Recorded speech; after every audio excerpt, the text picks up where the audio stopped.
जाओ जाके बहन बेटियों को जाके समझा लेना, पर खबरदार ससुराल जाना हो कभी शोहर के खिलाफ आवाज ना उठाना, कभी उसके लिए हाथ उठा के बददुआ नहीं करना। तू नहीं जानती है तेरा शोहर कितना कीमती है। खुदा की कसम, अगर शोहर पागल भी होता है तो बीवी के लिए एक चट्टान होता है, दीवाना भी होता है तो एक सायादार दरख्त होता है। लेकिन क्या करूं मेरी कौम की बेटियों, जरा सी बात बिगड़ जाती है। शोहर सूट पसंद कर न ला सके, किचन में खड़े होके गालियां दे के कहती हो तू पलट के ना आए, तू जनाजे में लेट के आए, तू गाड़ी के नीचे दब के मर जा। ना मेरी बहन, कभी किसी शौहर के खिलाफ इस तरह की बकवास ना करना। तू नहीं जानती है ये जिस दिन सफेद कफन में लिपट जाएगा उस दिन कोई इज्जत देने वाला नहीं मिलेगा। आज जिसके लिए मौत मांग रही है, अगर ये मर गया कोई तुझे चैन की रोटी तक नहीं देगा। जिसके लिए तू कहती है कि तू पलट के ना आए, तुझे क्या पता है आज तेरे दुपट्टे के जो रंग है इसी शौहर की वजह से है, सोने के जो कंगन है इसी शौहर की वजह से है, घर में जो तेरी हुकूमत चल रही है शौहर की वजह से चल रही है। अगर तुझे 10 बेटों पे गुमान है तो होश के नाखून ले। हमने उन माओं को देखा है जिनके घर में 12 बेटे हैं और जब तक बाप था माँ की मर्जी के बगैर एक पत्ता नहीं हिलता था, लेकिन जिस दिन से बाप गया है आज कोई माँ से रोटी को नहीं पूछता है तूने खाई के नहीं खाई है। अगर तुझसे शौहर की अनबन है तब भी इसके लिए मौत ना मांगना। अल्लाह तौफीक दे और ये परदेश जाने लगे तू मुसल्ला बिछा दे, सजदे में सर रख, दुपट्टे की झोली बना और कह मेरे परवरदिगार मेरा सरताज बाहर गया है, मैंने बेसहारा नहीं भेजा है, तेरी रहमत का सहारा दे दिया है। ए मेरे परवरदिगार मेरे शौहर को सलामत रखना। सुहागन छोड़ के गया है, सुहाग के जोड़े में मिलाना। रो के रब से कह खुदा की कसम तू रब को आवाज दे। मेरा दिल कहता है अगर रब ने सुन ली तो मौत भी उस वक्त तक जुदा नहीं करेगी जब तक परदेश से तेरे शौहर की तेरी मुलाकात नहीं हो जाए। सुभान अल्लाह सुभान अल्लाह सुभान। लेकिन सुनो जमींदारों, सुनो ठेकेदारों, सुनो अमीरों, सुनो बिगड़े हुए लोगों, उन लोगों से बात कर रहा हूं जो रुखसती के बाद बेटी की कान में कहते हैं डरिए मत, फोन कर दिए लल्ला फौरन आएगा। लिमिट में रहो, लिमिट में। किसी के बाप से बेटियां नहीं पली है, तू क्या पाल लेगा। औकात में रहा करो। मियां बीवी की अनबन हो सकती है, तुम कौन होते हो बीच में।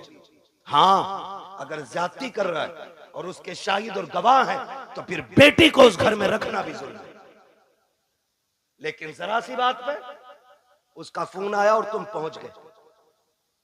पहले तलाकें कम होती थी, बुरा ना मानिएगा, तलाकें कम होती थी और तलाक की नौयत भी होती थी। जिसकी बेटी को तलाक होती थी या तो वो बाप जहर खा के मर जाता था या 8-8 दिन घर से नहीं निकलता। इतने गैरत वाले लोग थे। आज गैरत मर गई मेरी कौम की। आज बेटी को बगल में खड़ा करके बाप चीख के कह रहा डिवोर्स दे, रखनी नहीं तेरे घर में। तू कैसे बोला। वो गैरत कर, शर्म कर। बड़े बड़े बादशाहों से बेटी नहीं रखी गई, तू कौन होता रखने वाला। आज बाप तलाक के लिए खड़ा है, शर्म नहीं आती है मियां बीवी के मसले में टांग अड़ाने में। बता तेरी बेटी ज्यादा अजमत वाली है या मेरे नबी की बेटी ज्यादा अजमत वाली है। कह रहा तुझे पता ना ये मेरी बेटी है, तू लपटंट है, मेरी बेटी है ये। और सुन होगी तेरी तेरी अभी उसकी बीवी है, इसलिए आप लिमिट में रहिए। तो कह रहा डरिए मत, फोन कर दिए, चाबी गाड़ी में लगी रहती है, लल्ला किक मारेगा फट से पहुंच जाएगा। क्या करेगा पहुंच के, ज्यादा जाके थप्पड़ मार देगा, गला तो काट नहीं देगा, थप्पड़ मार देगा। शोहर के पास इतनी पावर है, उसने जहां कहा ना 3 तलाक, बेड़ा ही गरक हो जाएगा तेरा। फिर कुछ भी कर लेना, ये लौट के आने वाले जुमले नहीं। इसलिए ये ना कह खड़े, वो कह जो मेरे नबी ने कहा। फरमाया फातिमा अब तक मेरी रजा की फिक्र थी, अब मेरे अली की रजा की फिक्र करनी है। ये मेरे नबी ने बेटी को कह के भेजा। कुछ भी हो जाए मेरा अली रूठना नहीं चाहिए। और तू कह रहा डरना मत, औकात कुछ भी नहीं, 2 मिनट में अंदर करा देंगे। क्या कर लेगा अंदर करा के, बेटी का सुहाग वापस नहीं दिला सकता। और फिर कुट पिटा के बेटी वापस आ भी गई ना तो फिर उसे इज्जत नहीं मिलेगी। इज्जतों के रखवाले बने, रिश्ते बड़े अहम हैं। बेटियों को समझाओ। मौलाना आए थे, तकरीर करके गए और अपनी बीवी को डांट रहा जाके, बीवी को सुधार रहा।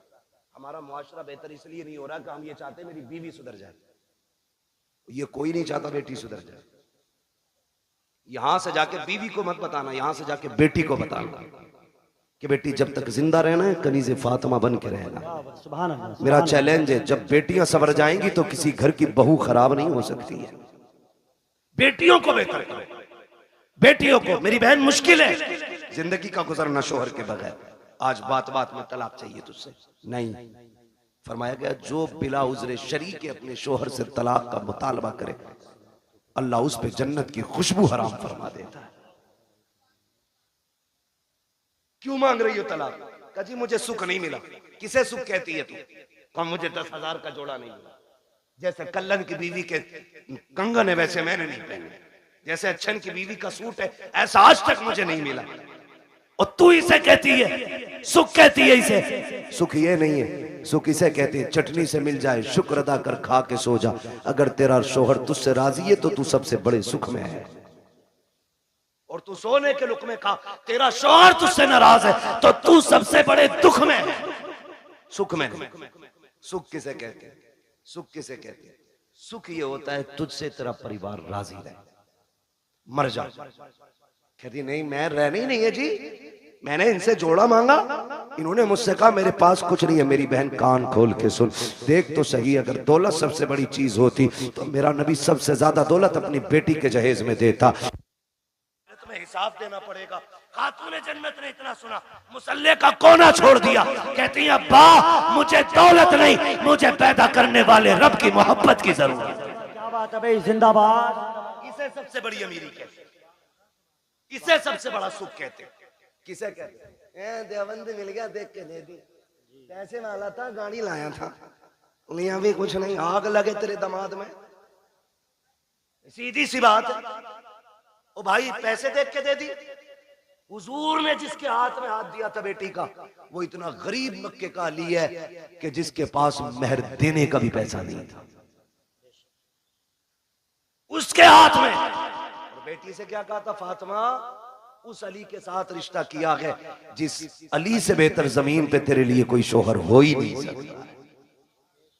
हो किधर, जा किधर? हजरत आमीना रोई, रोई सैयदा आमीना बेकरार हो गई। मालिक बच्चा आया है लेकिन बाप नहीं रहे। रोई, दुख होता है, दुख होता है। आज सदमे, अल्लाह भला करे हमारी कौम का। और एक हंगामा है मैशर हो तो भूलूं उसको, सैकड़ों बातों का रह रह के ख्याल आता है। हमसे कहा गया सारे मौजूआत पे थोड़ा थोड़ा बोल लेना। भाई चौधरी साहब अगर सारे मौजूआत पे बोलूं तो 3 घंटे चाहिए। एक बात कम से कम इतनी तो की जाए जो उसका समझ में आ जाए कि इसमें क्या नुकसान क्या नफा है। बस आखिरी बात मैं करने लगा हूं, अल्लाह आपको सलामत रखे। टाइम 1.25 घंटे से ऊपर हो गया। बहुत गौर से मेरी बात सुनिए। हुजूर माँ के शिकम में आए, मुश्किल जिंदगी होती है एक बेवा की, और वो जिंदगी तो बड़ी मुश्किल थी। इतनी मुश्किल जिंदगी थी कि उस दौर में बेवा को जीने का हक ही कोई नहीं था। लोग कहते हैं ना क्यों मिलाद मनाते हो? इसलिए ही तो मिलाद मनाते हैं। अगर किसी का शौहर इंतकाल कर जाता था ना, या तो उसे मनहूस समझा जाता था, या उसे शौहर की चिता पे जला दिया जाता था, या उसे 40 दिन एक कमरे में बंद कर दिया जाता था। फिर भी जिंदा निकल आती तो गधे पे बैठाया जाता, काला मुंह किया जाता और कहा जाता ये वो मनहूस है जो शौहर को खा गई, और फिर उससे कोई निकाह नहीं करता था।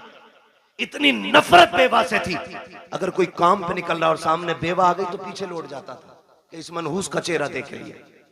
ये दौर और इतना मुश्किल जमाना, उस दौर में भी मक्के के अंदर सैयदा आमीना फरमाती बेवा होना बहुत मुश्किल काम था। और ऊपर से हमारे कबीले का दस्तूर ये था कि जब किसी का शौहर इंतकाल कर जाए तो खुशबू नहीं लगानी, इत्र नहीं लगानी, 1 साल तक सोग मनाना होता था। कहती मेरी जिंदगी बड़ी मुश्किल हो गई। कहती मेरा दिन को भी रोना रात को भी। एक दिन मैं सोई ना, रात को आंख रोते रोते लग गई। ख्वाब में एक बुजुर्ग तशरीफ लाए और उन्होंने कहा आमीना मुबारक हो तुझे। मैंने कहा आने वाली ये बता, मेरी तो रातें रो के गुजरती हैं, दिन रो के गुजरते हैं, मुबारक किस बात की देने आए हो? कहा मैं इस बात की मुबारकबाद देने आया हूँ क्योंकि तू नबियों के इमाम की माँ बनने वाली है। भाई वाह, सुभान अल्लाह, सुभान अल्लाह। ये मिलाद है मेरे नबी का, या आदम कर रहा है, क्योंकि तू नबियों के इमाम की मां बनने वाली है। कहने लगी बाबा मैंने पहचाना नहीं आपको। कहा मुझे नहीं जानती, मुझे आदम सफीउल्लाह कहा जाता है, मुझे आदम कहा जाता है। कहती जिस दिन पहले दिन आदम आए, मुबारकबाद दी, मैं सुबह उठी ना मेरे माथे पे पसीना, कहती मैंने हर दिन की तरह यूं साफ किया। कहती बस साफ करना था, मेरे दुपट्टे से मुश्क की खुशबू आने लग जाती सुभान है, अल्लाह। मुश्क की खुशबू आ रही है। हैरत नहीं होती है? कह रहा नबी हमारी तरह है, आम इंसान की तरह नबी तशरीफ लाए। सनीचर तू पैदा हो पूरे मोहल्ले में बदबू आए, तेरे अब्बा की शक्ल देख के पता चल जाए ये उस मनहूस का अब्बा है, और तू कह रहा हमारी तरह। देख मेरा नबी कैसा है। ये आला हजरत ने नहीं कहा है, मुहद्दिस देहलवी नहीं कह रहे हैं, ये नबी की अम्मी सैयदा आमिना फरमा रही हैं कि जब माथे पे मैंने पसीना साफ किया, मेरे कपड़े से खुशबू, अब चूंकि बेवा को खुशबू नहीं लगानी थी, मैं डर गई, मेरे दुपट्टे से खुशबू आई तो जमाना क्या कहेगा। मैं धोने के लिए दौड़ी, जब मैंने पानी डाला तो कहते दुपट्टे की खुशबू खत्म करनी थी। जो पानी दुपट्टे से निकल रहा था उस पानी से खुशबू थी, जिस जमीन पे लग रहा था उस जमीन पे खुशबू थी।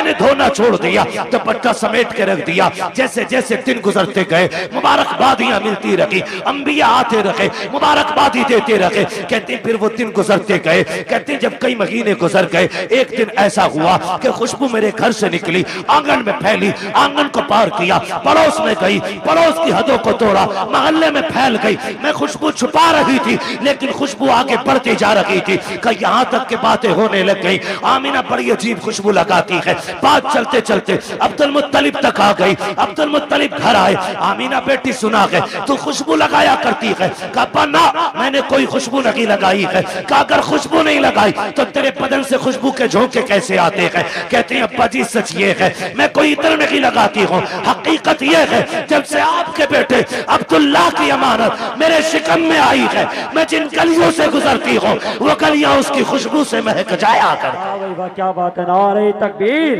नारे रिसालत। तवज्जो है ना सारे लोगों की? मैं मिलाद बयान को बहुत तेजी में बयान कर रहा हूँ। कहती है कि मेरी बात नहीं है, ये उस बच्चे की बरकत है जो मेरे शिकम में आया है। मैं गलियों से गुजरूं तो गलियों से खुशबू आती है। मुस्कुराने लगे। बेटी और भी कोई बात? कहा अब्बा और भी ताज्जुब खेज बात है। कहा क्या? का एक दिन मैं सहन में टहल लगी थी, मैंने कंकर उठाया, मैंने कहा फेंक तो चुभ ना जाए। कहती जब मैंने हाथ लगाया, ये नबी नहीं नबी की अम्मी कह रही। कौन? नबी की, बोले जरा कौन? नबी की अम्मी कह रही है, नबी नहीं कह रहे, नबी की अम्मी कह रही वो कंकर मैंने उठाया, मैं चाहूं कि फेंक दूं। कहती जब हाथ लगाया ना तो वो मोम की तरह पिघलने लग गया, मोम की तरह। कहती मेरे मुंह से जुमला निकला, या अल्लाह ये क्या मामला है, ये पत्थर पिघल रहा है, कंकर पिघल रहा है। कहती इतना कहा ना वो कंकर बोलने लगा। उसने कहा अमीना यार को तो आने दे, अभी तो छोटे छोटे पिघल रहे हैं, जब वो आ जाएंगे बड़े बड़े पत्थर पिघलने लग जाए। सुभान अल्लाह। वो कंकर मुझसे बोला। कहती मेरे ससुर मुस्कुराने लग गए। आमीना और भी बात है ना? और भी? कहा अब्बा और बताऊं? कहा क्या? एक दिन मैं सो रही थी, मुझे पसीना आया ना, अचानक मेरी कमर के पीछे से ठंडी हवा के झोंके आए। जब झोंके आए मैंने मुड़ के देखा, ये हवा किधर से आ रही? मौसम में तो हवा नहीं है। कहती जब मुड़ के देखा ना तो दो खूबसूरत परियां, दो खूबसूरत चांद जैसी चेहरे वाली शहजादियां मेरी कमर के पीछे पंखे से हवा कर रही। मैंने कहा कौन हो जी, इधर किधर से? उन्होंने कहा कि हम आपकी खिदमत के लिए आए। कहा तुम्हें मक्के में तो नहीं देखा? कहा देख भी नहीं सकती। कहा क्यों? कहा हम मक्के से नहीं, हम तो रब की जन्नत से आए हुए हैं। जन्नत से? कहा हाँ। कहा क्यों? का तेरे माथे पे पसीना आया, रब ने हुक्म दे दिया मेरे महबूब की माँ की जाके ठंडी हवाओं के झोंके पेश किए जाए। अल्लाह अकबर। नबी की अम्मी कहती है भाई ये भी हुआ? कहा और कुछ? कहा हाँ और भी है। कहा क्या? तवज्जो है, सुन लेंगे जरा 5 मिनट, जितने सुनना चाहते हैं जरा कहते हैं या रसूल अल्लाह। माशाअल्लाह, अब तो सबके हाथ उठ गए या रसूल अल्लाह। जिन्होंने हाथ उठाए आपको आपकी शहजादी का वास्ता उस वक्त तक मौत ना आए जब तक हुजूर के शहर की हाजिरी नसीब ना हो जाए। अल्लाह सबको सलामत रखे। कहती बेटी और भी कुछ? हाँ अब्बा और भी कुछ। सुने देखो वो फजीता खोर भी याद रखना, नबी हमारी तरह, और मेरे नबी की शान भी सुनना। मिलाद वालों मुबारकबाद के लायक हुजूर की मिलाद कर रहे, मुबारकबाद के लायक। कहती है अब्बा जी रात को ना होता यह है कि कभी कभी आप चले जाते हैं ना, पानी खत्म हो जाता है घर में। क्या हो जाता है? पानी खत्म हो जाता है। सुन रहे हैं ना मेरे भाई? वक्त ज्यादा तो नहीं हुआ मेरा, अभी है मेरे पास वक्त, अभी टाइम है। अल्लाह सबका टाइम बढ़ा दे। बड़े हल्के से आमीन कह रहे हो, दिल भरा रखा है ना बढ़ा रहे। तवज्जो है ना सारे लोगों की। बेटी और कुछ? हाँ, कभी कभी आप चले जाते हो ना हरम शरीफ पानी पिलाने के लिए, वो घर में कभी कभी ऐसा होता है आप पानी घर का भी ले जाते हो। अम्मी मुझसे कहती है आमीना पानी भर ला, ये नबी की अम्मी कहती मैं बर्तन लेती हूँ और कुएं पे जाती हूँ। लड़कियां मुझे देखती हैं, खड़ी रहती हैं, बेटी क्यों? तो जब मैं चली जाती हूँ ना तो उन्हें डोल रस्सी डालनी नहीं पड़ती। क्या मतलब? अब्बा मैं जाती हूँ और मैं कुएं के किनारे खड़े होती हूँ और झांकती हूँ ना तो पानी छलांगे मार के किनारे पे आके खड़ा हो जाता है, किनारे पे आके खड़ा हो जाता है। अब्बा जी सब यूं बर्तन भर लेती हैं, किसी को रस्सी डोल की जरूरत नहीं पड़ती। बेटी फिर तुम? अब्बा सबसे बाद में मेरी बारी आती, फिर मैं पानी भरती हूँ और जब मुड़ के चलती हूँ फिर पानी नीचे जाता है। अब्बा बोलता है पानी जब नीचे जाता है तो पानी बोलता है। हाँ अब्बा पानी नहीं। जब मैं वापस आती हूँ सारी बच्चियां लड़कियां आती हैं, मैं पीछे रह जाती हूँ, तो जब मैं चलती हूँ ना तो जो बड़े दरख्त हैं वो भी सजदे में गिर जाते हैं, जो छोटे पौधे हैं वो भी गिर जाते हैं। अब्बा पत्थर भी बोलते, कंकर भी बोलते। बेटी क्या बोलते? कि अब्बा जी वो बोलते मैं सुनती हूँ। तो अब्दुल मुत्तलिब कहते हैं बेटी तुम उनकी आवाज सुनती हो? कहा हाँ। उनकी बोली समझ लेती हो? कहा जी अब्बा समझ भी लेती हो। अब जब इतनी बात कही कहते हैं बेटी बताओ ना क्या कहते हैं वो? कहती है अब्बा जी जब मैं चलती हूँ तो कुएं का पानी, दरख्त, रास्ते के पत्थर, कंकर, छोटे बड़े सभी आवाज देते हैं अस्सलातु वस्सलामु अलैका या उम्मा रसूलिल्लाह। ए नबी की माँ तुझ पर भी सलाम हो, तेरे आने वाले बेटे मोहम्मद पर भी सलाम। क्या बात है, जिंदाबाद जिंदाबाद। अल्लाह कलेजा ठंडा हो गया, मुस्कुराने लगे, कहने लगे रब ने मेरी दुआ कबूल कर ली। कहा अब्बा क्या मतलब? का एक दिन तुझे रोते देखा, हरम में गया, मैंने खिलाफ काबा पकड़ के कहा था काबे वाले मुझे तूने और भी बेटे दिए, मेरा एक गया तो मैं सब्र कर लूंगा। आमीना का तो कोई सहारा ही नहीं रहा। ये जो बच्चा आने वाला है ना अल्लाह इसे ऐसा बना देना कि ये मेरी आमीना का सहारा बन जाए। कहते मैंने इतना का आवाज आई अब्दुल मुत्तलिब तू तो आमीना के सहारे की बात कर रहा है, जिसको हम भेजने वाले हैं ना हमने उसे कायनात का सहारा बनाने का फैसला। सुभान अल्लाह सुभान अल्लाह सुभान अल्लाह। कि मैं तभी समझ गया ये बेटा शान वाला होगा। नबी की अम्मी बयान फरमाती है फिर वक्त गुजरता गया, वो रात आ गई जिस रात में मेरा शहजादा आने वाला है, शहजादा आने वाला है। घर सजाए थे आप? सजाए थे भाई? बोले अगर सजाए हो तो सजाए थे कि नहीं? लाइट लगी थी, झंडे भी लगे होंगे, ये तो पहचान है हम सुन्नियों की, है ना? सारी मस्जिदें सजी थी। सुभान अल्लाह। मस्जिदें सजी कोई नया काम नहीं। 12वीं शब आई, रब ने फरमाया जिब्रील जी रब्बे जलील का हुक्म करो कि पूरी जन्नत सजाई जाए। अब बोले जरा सुभान अल्लाह। जो अब तक नहीं बोला मुझे अफसोस रहेगा वो जलसे में आया ही क्यों था। रब ने हुक्म दिया जिब्रील जन्नत सजवाओ। अर्ज करते हैं मालिक जन्नत तो कहती सजी सजाई जगह कौन? फरमाया नहीं और ज्यादा सजाओ ताकि जन्नत को भी पता लगे आज वो आ गया कि जिसके सदके में जन्नत बनाई गई है। जन्नत सजाई गई, फिर हुक्म हुआ एक मिंबर लगाया जाए। कहां? बैतुल मामूर के पास। बैतुल मामूर के पास मिंबर लगा। फिर रब ने फरमाया मीकाईल से कहो कि वो हमारी शान में खुतबा पढ़े। हजरत मीकाईल ने रब की शान में खुतबा पढ़ा, यानी कि तकरीर की, और ऐसी तकरीर के पूरी जन्नत झूमने लगी। जब तकरीर मुकम्मल हो गई रब हुक्म क्या है? रब ने फरमाया जिब्रील जी रब्बे जलील कि जिब्राइल, मीकाईल, इसराफील, इजराइल चारों आ जाओ। चारों आगे। मालिक अब का अपने ताबे फरिश्ते 1-1 लाख फरिश्ता लेके आमीना की चौखट पे चले जाओ। अभी नहीं बोलोगे तो कब बोलोगे यार? आमीना की चौखट पे। मालिक करना क्या है? अब पता नहीं, महबूब आने वाला है, मुबारकबाद ही पेश करनी है। अब बहुत गौर से सुनना। इधर सैयदा आमीना कहती है मैं घर में लेटी थी, आज मुझे अब्दुल्ला के ना होने का बड़ा गम था। मैं सोच रही थी काश अब्दुल्ला होते ना तो आज मेरे घर में अंधेरा नहीं होता। बच्चे की विलादत का वक्त है, 4 औरतें मक्के की भी मेरे पास होती, आज मैं तन्हा ना होती। कहती शोहर की जुदाई का गम, ये रुलाने लगा।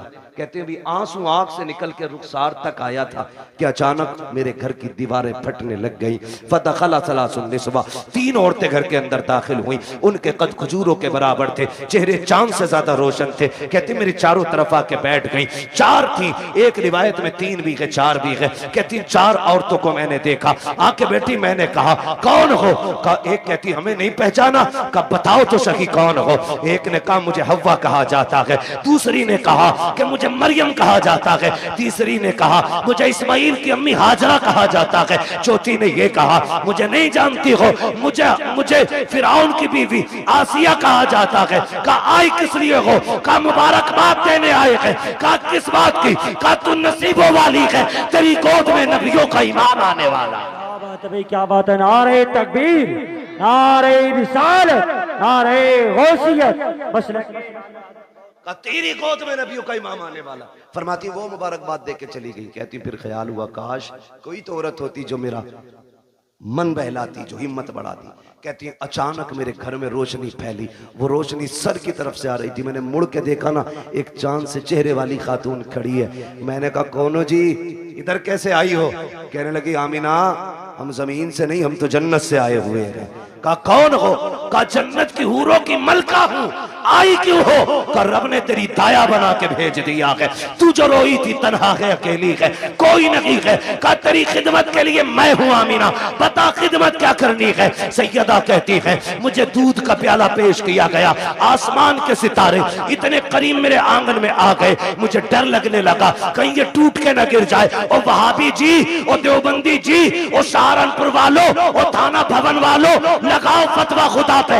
ये तो आसमान पे चमकते थे, आज नीचे क्यों आ गए? मशीयत का नकीब कहता है लगाए आसमान पे थे, लेकिन आज महबूब आ रहा है, नीचे उतार के बता दिया आज की रात की जैसी कोई रात नहीं बनाई गई।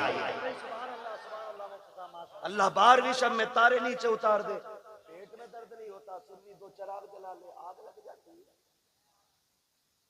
हाँ तवज्जो है ना सारे लोग? कहती सितारे नीचे आगे मैं डर गई। कहती फिर मेरे घर में परिंदे आए, इतने खूबसूरत। कहती कुछ परिंदे हरे रंग के थे, सुर्ख चोंचे थी, कुछ ऐसे थे रंग फरिश्तों के, उनके परिंदों के सुर्ख थे, चोंचे हरी थी, उनकी चोंचों में मोती थे, मोती थे मोती। कहते मेरे बिस्तर पे डाले, मेरे आंगन में डाले, मेरा घर नूरून अला नूर हो गया। इधर इधर की तैयारी, उधर देखो जिब्रील को हुक्म दिया लेके चले जाओ 1-1 लाख फरिश्ता आ रहे हैं। कह रहे मालिक इजाजत मिली, आने लगे तो सुनो जिब्राइल, मीकाईल, इसराफील ये आगे, इजराइल रुक गए। तुम नहीं गए? मालिक थोड़ी सी क्लियर करनी है एक बात। कहो क्या बात है? कहा मालिक ड्यूटी बड़ी सख्त है, मुझे तूने मलकुल मौत बनाया और ड्यूटी इतनी है कि मेरी ड्यूटी इतनी सख्त है कि मौत ना 1 मिनट पहले आ सकती ना बाद में आ सकती। मैं चला गया, मेरी ड्यूटी का क्या बनेगा? आज भी मुझे कितने बच्चों को माओ की गोद से लेना, कितनी औरतों को बेवा बनाना, कितने बच्चों को यतीम करना, कितने घरों का सहारा मुझे उजाड़ना। मालिक बताना मैं गया ड्यूटी का क्या बनेगा? रब ने फरमाया मलकुल मौत जानते हो कि नहीं? कहा क्या रब जलील बताना। रब ने फरमाया सुनो, जब तुम किसी माँ का लाल लाते हो तो माँ तड़पा करती है, किसी बच्चे से बाप लेके आते हो तो बच्चे दीवारों से लग के रोते हैं, किसी घर का सहारा लेते हो तो बेटियां तड़पती हैं, किसी औरत का सुहाग लेके आते हो औरतें रोया करती है। जानते हो मलकुल मौत आज हमारा महबूब आने वाला है और हम नहीं चाहते हैं किसी के घर से रोने की आवाज आ जाए, इसलिए जाओ आज हमने मरने वालों को जिंदगी बख्श दी है और हमने तुमने महबूब की खुशी में तुम्हारी भी छुट्टी कर डाली। आज मरने वालों को भी जिंदगी की खैरात मिली। और मुहद्दिसीन फरमाते जिस दिन हुजूर आए उस साल में जितने भी बच्चे पैदा हुए रब ने सारी माओं को बेटे ही अता किए थे। महबूब की खुशी ने रब ने पूरी कायनात में बेटे बांट दिए। मौलवी बिरयानी बांट दे तो कहता है अल्लाह ने तो बेटे ही बांट दिए। पूरी कायनात को बेटों का तोहफा दिया रब ने। कितने दिन तक? 1 साल तक बेटे ही मिलते रहे सब।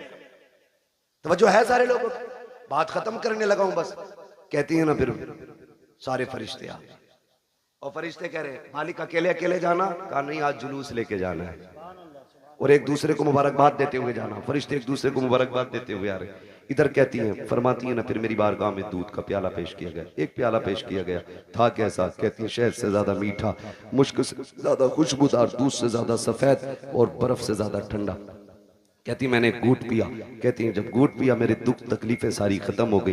फरमाती हैं फखरजा मिन्नी नूर, फिर मेरे बदन से नूर निकला। हैरत की बात है ना, नबी की अम्मी तो कहती है मेरे बदन से नूर आया गए, वहां भी कहता नबी हमारी तरह गए। आला हजरत ने क्या गलत कहा? तेरी नस्ल पाक में गए, बच्चा बच्चा नूर का, तू है ऐने नूर, तेरा सब कराना नूर का। कहती फिर नूर निकला। वो कहती जब नूर आया ना, मैंने देखा मेरा शहजादा कैसा है, देखूं तो सही, हर माँ चाहती है मेरा बेटा कैसा है, आंख कैसी है, नाक कैसी है, कान कैसे। कहती मैंने भी देखना चाहा। कहती जब लम्मा नजर तू, जब मैंने अपने बेटे को देखा, कहती मकहूलन, पहली नजर मेरी उसकी आंखों पे पड़ी तो मेरे लाल की आंखों में सुरमा लगा हुआ था, मदहूनन बालों में तेल लगाए हुए हैं, मगसूलन गुस्ल करके आ रहे हैं, मुअत्तरन खुशबूदार पैदा हो रहे हैं। फरमाती है ताहिरन साफ आ रहे हैं। कहती मकसूरन नाफ कटा हुआ है, मखतूनन खतना शुदा पैदा हो रहे हैं। अगली बात कहती है आते ही मेरे लाल ने काना साजिदा, सजदे में सर रखा, मैंने कान लगा के सुना, मेरा बेटा कह रहा था रब्बे क़ब्ली उम्मती, रब्बे क़ब्ली उम्मती। जमीले कादरी कहते हैं रब्बे क़ब्ली उम्मती कहते हुए पैदा हुए। रब ने फरमाया कि बख्शा अस्सलातो है जी। रुक के आखिरी बात कह के बात खत्म कर लूं, इंशाल्लाह कभी जिंदगी रहेगी यहां से आगे की बात तो फिर बयान कर लेंगे। लेकिन शर्त ये भाई, नीचे करो थोड़ा सा, टाइम से नंबर दे, 11 बजे माइक दे देना और 12 बजे अपना ले लेना, ठीक है? इंशाल्लाह कभी टाइम से गुफ्तगू होगी। हुजूर तशरीफ लाए, कायनात मुस्कुराने लगी, बातें बहुत सी हैं। हुजूर आ गए, हुजूर आए, इधर मेरे हुजूर ने सजदे में सर, उधर काबा झुक गया।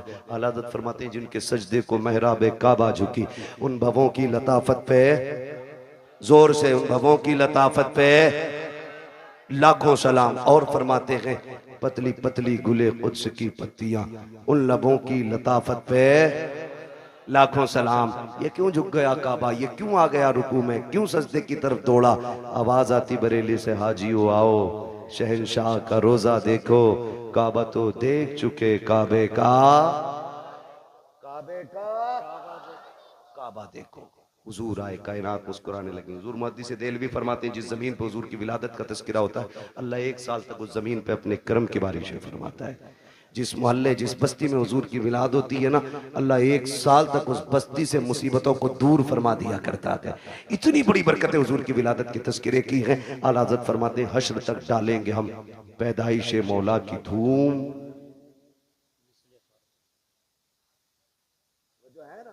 हश्र तक डालेंगे हम पैदाइश मौला की धूम, मिसले फारस नजद के किले किले गिराते जाएंगे।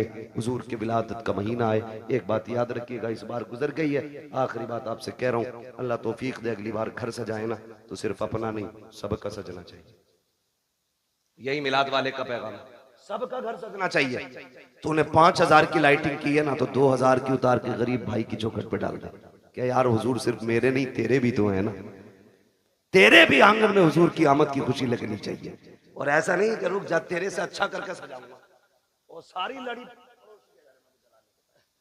और टिमटिमा रहा हूं, इसमें सवाब नहीं गुनाह मिलेगा। किसी का दिल तोड़ के मिलाद नहीं मनाना है, दिल जोड़ने के लिए मिलाद मनाना है। करेंगे इंशाल्लाह ऐसा ही, सारे वादा करें इंशाल्लाह। और हुजूर की विलादत का दिन आए ना, मीठा तकसीम करो, लंगर करो, खिलाओ, जात मत देखो, बिरादरी मत देखो, खिलाओ, ताकि दुनिया गैर मुस्लिम भी खा के जाए ना उससे कि यार खा ले आज, ना पूछ, ताकि उसे पता चले जब उनका मिलाद आता है ना तो सबका पेट भराया जाता है। ठीक है ना? चलूं आगे। सारे हुजूर के गुलाम हैं, जितने गुलामी का दावा करते मोहब्बत से कहते हैं या रसूल अल्लाह। आला हज़रत फरमाते हैं वो जो न थे तो कुछ न था, वो जो ना हो तो कुछ ना हो, जान है वो जहान की, जान है तो, जान है तो जहान है। मैं नेता जी एक बात बताऊं, हमारी महफिलें जो होती है ना, ये एक सभा से अलग होती है। हम जितना हम बोलते हैं उतना इन्हें बुलवाते हैं। उसकी एक वजह ये भी होती है कि जब कयामत में हुजूर के मदह खानों को आवाज लगे, हुजूर के नात पढ़ने वालों को आवाज लगे, तो तमन्ना यह कि सबसे आगे हजरत हसन हो, उनके पीछे बरेली के अहमद रजा खान हो, उनके पीछे हम जैसे गुनाहगार गुलाम भी खड़े हो जाए। अगर कोई ये कहे कि भाई हसन तो हसन ठहरे, आला हजरत तो आला हजरत ठहरे, तुम्हें जगह कैसे मिलेगी? तो हमें एक दलील मालूम है। हजरत यूसुफ का हुस्न बिकने लगा मिस्र में, जानते हैं कि नहीं? पता है ना, यूसुफ जुलेखा की कहानी किसी को पता हो ना हो, बुड्ढो बुड्ढो को पता है, क्योंकि लैला मजनू यही बताते हैं। यूसुफ जुलेखा इनसे बेहतर कोई नहीं जानता है। हमने तो किताबों में जैसे पढ़ा वो पढ़ा ही है, लेकिन बड़े बूढ़े बड़ा रंग दे के उसको पेश करते। तो सुना ही होगा, दास्तान यूसुफ है, सुना ही होगा ना। तो ये एक तारीख रही। हजरत यूसुफ मिस्र के बाजार में बिकने लगे, ऐलान हो गया। ये बाज मुअर्रिखीन ने यहां तक लिखा है, एक दिन हजरत यूसुफ ना आईना देख रहे, ख्याल आया मेरे जैसा हसीन कौन होगा, मेरे जैसा हसीन कौन होगा, रब ने मुझे तो बड़ा ही हसीन बनाया। तो फिर यहां तक लिखा गया कि जैसे ये ख्याल आया, फिर रब ने फैसला कर दिया, यूसुफ जिस हुस्न पे नाज है ना, इसे हम कोड़ियों के दाम भी बेचेंगे। फिर कुएं से निकाल के खोटे सिक्कों में हजरत यूसुफ को बेचा गया। फिर खातिर दिल पे ये ख्याल आया, मालिक मेरी इतनी सी कीमत थी, कोटे सिक्कों में बेच दिया गया। कहा यूसुफ दिल थोड़ा न कर, अब तेरी बोली मिस्र के बाजार में लगवा के दिखाए। फिर रब ने मिस्र के बाजार में यूसुफ की बोली लगवाई। फिर कीमत कितनी थी, कभी खोटे सिक्कों में बेचा और कभी मिस्र के बाजार में खड़ा हुआ यूसुफ। ऐलान हुआ कीमत क्या है, कहा जिसके पास जो हो सारी दौलत लेके आ जाए, जो सबसे ज्यादा दौलत लेके आएगा वही यूसुफ को लेके जाएगा। सारे अमीर अपनी सारी दौलत लेके आ गए। मिस्र के बाजार में यूसुफ का हुस्न तोला जा रहा है, भीड़ लगी है देखने वालों की, खरीदार कम तमाशाई ज्यादा। जो भीड़ लगी थी वो चारों तरफ थी। अचानक पीछे से शोर हुआ, हटो बचो हटो बचो। लोगों ने मुड़ के देखा क्या हो रहा है, देखा एक बूढ़ी औरत आ रही, और बूढ़ी औरत ने ना, वो देखे होंगे चरखे ना, चरखे देखे नहीं, ये बड़े बूढ़ों के तो दौर में रहे हैं, मैं बच्चों से जवानों से पूछूं, देखे ना चरखे, रुई काटने वाले। तो उस औरत ने ना वो रुई काटा हुआ धागा बगल में रखा था। वो करी हटो बचो, का किधर, का सुना के आज यूसुफ की बोली लग रही, मैं भी खरीदने आई। किसी ने देखा क्या लेके आई, ये है ना मेरे पास धागा, कितना है, का 5 सेर रुई पूरी तोल के उसको धागा बना के लेके आई। 5 सेर रुई का धागा है। किसी ने कहा फिर, कहा मैं लेके आई हूं, यूसुफ खरीदूंगी। हंस के कहने लगा तू खरीदेगी? वो देख अजीज़े मिस्र की सारी दौलत पल्ले में चढ़ गई है, हीरे जवाहिरात से यूसुफ को तोला जा रहा है, फिर भी दौलत पूरी नहीं डाल रही है, तू धागे से तोलेगी? उसने कहा हटकर पगले, जाने तो दे। कहा करेगी क्या? कहा उस लाइन में तो जाके खड़ी हो जाओ जिसमें यूसुफ के खरीदार खड़े हैं। कहा किस लिए? कहा जब यूसुफ के खरीदारों का कयामत में तस्करा होगा और नाम लिया जाएगा, तो जहां अज़ीज़े मिस्र की गिनती लगेगी वहां उस धागे वाली का भी नाम आ जाएगा। जहां उनके खरीदारों में दौलत वाले आएंगे वहीं धागे वाले भी खड़ी हो जाएगी, ताकि ये तो पता चले जहां दौलत वाले यूसुफ से प्यार करते थे वहां ये गरीब बूढ़ी भी मेरे यूसुफ से प्यार करती है। भाई क्या बात है, नारे तकबीर, नारे रिसालत, नारे गौसियत, मसलके आला हजरत, नारे तकबीर, नारे रिसालत।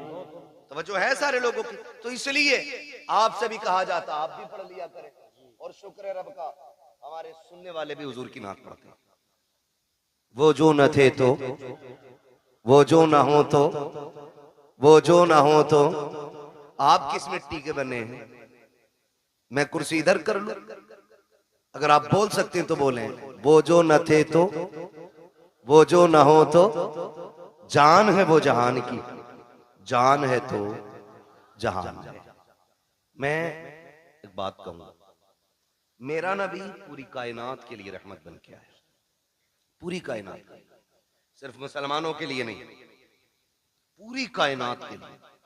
चरिंद परिंद दरिंदे सारे लोगों के लिए मेरा नबी पूरी कायनात के जर्रे जर्रे के लिए रहमत बन के आया।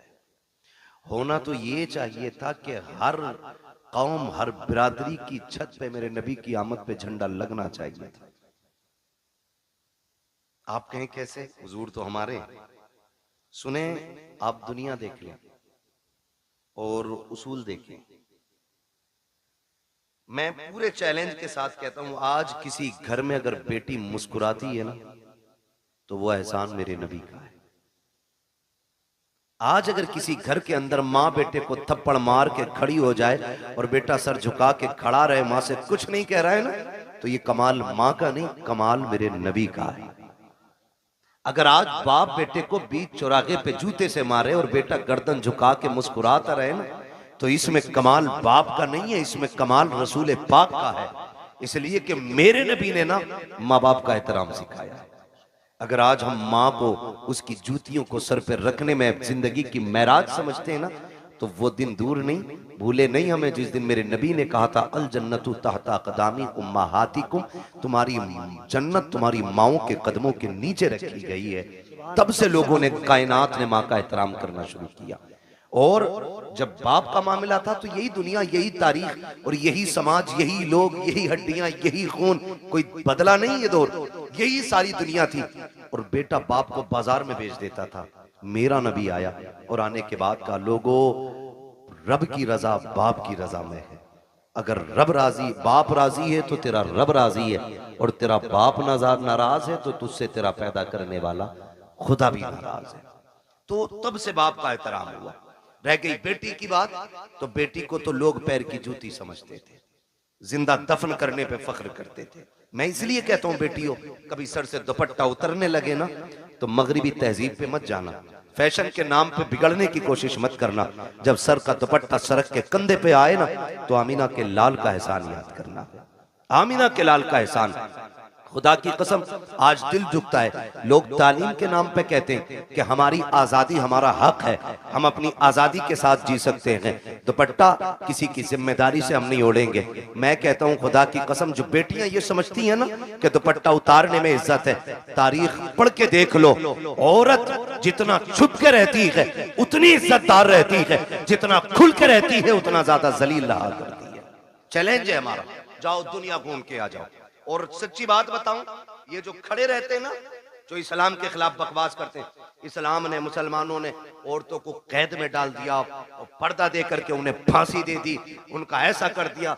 मेरा चैलेंज है, ये भी जब निकाह करने चलते हैं ना, शादी करने, इन्हें भी शरीफ बच्ची चाहिए होती है, इन्हें भी शरीफ बच्ची चाहिए होती है। और शराफत की सबसे बड़ी पहचान यह है कि बच्ची की नजरों में हया होना चाहिए। यह सबसे बड़ी पहचान शराफत की है कि उसकी नजरों में हया होनी चाहिए।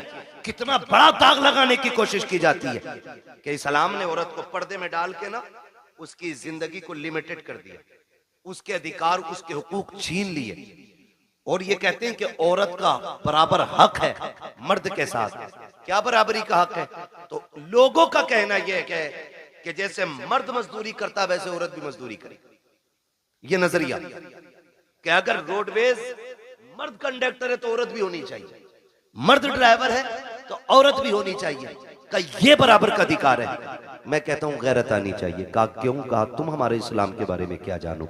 इस्लाम वो खूबसूरत मजहब है जिसने पूरी इंसानियत के मुकम्मल हुकूक का ख्याल रखा है, एक एक हक का ख्याल रखा है। लोगों ने कहा कि इस्लाम ने औरत को पर्दे में रख के पाबंद कर दिया, वो घर के अंदर 4 लोगों का खाना बनाए। मैंने कहा तुम इसे गुलामी कहते हो, आओ तुम्हारी आजादी बताऊं। कहा आजादी किसे कहते हैं कि लड़की खुल के जिंदगी जिए, जो चाहे ड्यूटी करे, उसका भी सर्विस करने का हक है। मैंने कहा चल ठीक, हम लोग अक्सर फ्लाइट एयरवेज वगैरह जाना रहता है, आप जाकर के देखो वो तमाशा औरत का बनाया गया है। हर जगह पे आपको लड़की खड़ी मिलेगी, हर जगह पे। मुल्क के अंदर लाखों नौजवान बेरोजगार टहल रहे हैं, उन्हें एक वक्त की रोटी देने के लिए तैयार हम नहीं है। किसी को पढ़े लिखे IAS IPS पकौड़ियां तलने के लिए तैयार है, लेकिन नौकरी मिलने को तैयार नहीं है। बेटियों के हुकूक के लिए लड़ने वालों, कौन से हक की बात करते हो? आपने लेकर के एक छोटी सी दुकान से हवाई जहाज तक बच्चियों को ले जाके खड़ा कर दिया और बात करते हो हमने इज्जत दी है। मैं तारीख के हवाले में ये बात कहना चाहता हूँ, जिम्मेदारी के साथ कहता हूँ, जाओ जाकर के किसी भी फ्लाइट को देख लो, एक फ्लाइट के अंदर कम से कम 350 बंदे बैठा करते हैं और उसके अंदर उनकी देखभाल के लिए 3 से 4 बच्चियां होती हैं। 350 लोगों को सुबह से शाम तक पानी पिलाना और उनकी ड्यूटी में ये लाजिम होता है तुमसे कोई किसी भी तरह बात करे तुमको उनसे मुस्कुरा के बात करनी है, किसी के लहजे का भी, गलत लहजे का भी जवाब तुम्हें सख्ती से नहीं देना है वरना तनख्वाह काट ली जाएगी। साहिब किस आजादी की बात करते हो? जिसने बेटियों से कपड़ों का हक छीन लिया तुम उसे आजादी कहते हो, जिसने उसकी इज्जत का हक छीन लिया तुम उसे आजादी कहते हो। 4 बच्चियां 350 लोगों की नौकरी कर रही है तुम उसे आजादी कहते हो। ये आजादी नहीं है, ये गुलामी है। आजादी ये है कि 4 भाइयों की एक बहन हो, अपने भाइयों को इज्जत से खाना खिलाए, लेकिन खुदा की कसम किसी की मां ने दूध नहीं पिलाया है कि उस बहन की तरफ कोई नजर बिगाड़ के देख भी सके, इसलिए कि इज्जत के रखवाले रब ने 4 भाई दिए हैं और तुम इज्जतें लूट के आजादी देते हो। इस्लाम इज्जतें दे के बेटियों को आजादी अता फरमाता है। नारे तकबीर, नारे रिसालत, नारे गौसियत, मसलके आला हजरत उलमाए अहले सुन्नत हजरत उल्लामा मुफ्ती हम्माद साहिब किबला मुरादाबादी। नारे तकबीर, ये आजादी हमारे इस्लाम ने दी है। वो 4 लोगों का बना रही, बताओ 4 लोगों का खाना मुश्किल है या 400 लोगों का? बोले 400। और घर में बहन के तेवर देखे हैं आपने? उसने पोछा लगाया और जूता पहन के आ जाना, फिर बड़े हो या छोटे खैरियत नहीं है। बिस्तर अगर बहन ने लगा दिया तुम कूद के बैठ जाना, चादर अगर सिमट गई तो खैरियत नहीं है। झाड़ू लेके पीछे भागे तो कम, जूता लेके पीछे भागे तो कम। बड़ा भी है तो डर रहा है क्योंकि उसने सफाई की। तो मैं ये कहना चाहता हूं, ये इज्जत हमारे इस्लाम ने दी, ये इज्जत हमारा मजहब देता है, लेकिन दिल के पपोले जल उठे सीने के दाग से, इस घर को आग लग गई घर के चिराग से। किसके लिए रोए हम? कमी तो हमारी है ना सारी, खतावार तो हम ही है ना कहीं, चूक तो हम ही से हुई है कहीं ना कहीं। मैं कह रहा था मेरी बेटी सर से दुपट्टा उतरने लगे तो बाप की इज्जत को सोचना या मत सोचना वो तेरे लायक और नालायक होने पे डिपेंड करता है, लेकिन तुझ पे लाजिम है जब दुपट्टा उतरने लगे तो एक बार मदीने वाले मुस्तफा के बारे में जरूर सोचना। क्या बात है, उनके बारे में जरूर सोचना जिन्होंने बेटियों को दुपट्टे दिए, बेटियों को दुपट्टे दिए। आज हम अपनी कौम से सिर्फ इतना कहेंगे, हुजूर के दिए हुए किरदार को मजबूती से थामे। मेरे हुजूर आए, कायनात को इज्जत मिली, कायनात को इज्जत मिली, सरकार आए। और खुदा की कसम मैं ये नहीं कहूंगा, मैं तो हर कलमा पढ़ने वाले से कहता हूं कि सारे ही हुजूर के नाम का झंडा लगाओ, सारे हुजूर के नाम का। लेकिन करना क्या है? हमें तो हम ही खा गए ना, हमें तो हम ही खा गए, वरना दुनिया में ताकत नहीं थी कोई हमें मिटा लेता, औकात नहीं थी कोई हमें घुटनों पे ले आता, हमको हम ही खा गए। फिर कबंदी है कहीं और कहीं जाते हैं, क्या जमाने में पनपने की यही बातें? ये डॉक्टर इकबाल ने बहुत पहले कहा था, एक कलमा पढ़ने वाला झंडा लगाता है तो दूसरा कलमा पढ़ने वाला क्या कहता है? ये शिरक है। इससे शिरक भी आज तक कहना नहीं आया।